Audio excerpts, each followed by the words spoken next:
Several new bills are moving through the Wisconsin Senate, but without a dollar amount attached. One local senator's efforts to add funding have been rejected. 18 News' Toby Moore is here to break it all down for us.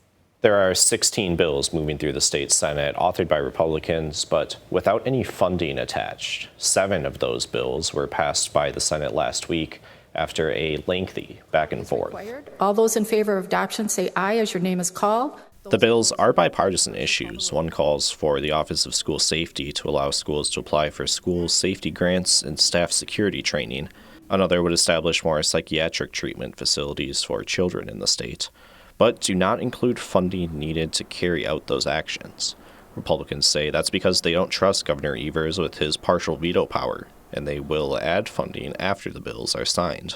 When we have a governor who's just going to arbitrarily try change the intent of the legislature, we're not going to fund that policy. So it is our commitment to you that we were hoping these bills get bipartisan support. They're bills that are important for Wisconsin, and if they get through both houses and the governor signs them, we intend to fund these through the budget process. You'll remember a few years ago, Evers used that partial veto to extend school funding for 400 years by striking out the hyphen from 2024-25 school year.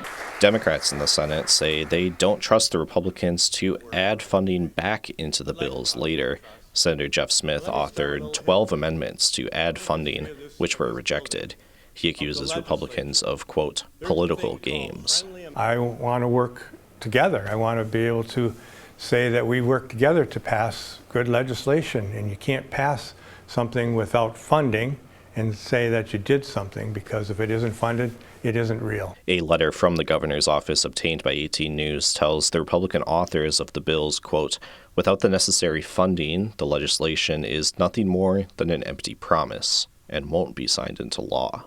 Those 7 bills passed without funding last week now head to the governor, but that letter sent to lawmakers indicates he won't sign them into law without funding. Thanks, Toby. The legislation's biennial budget is due 1 week from today.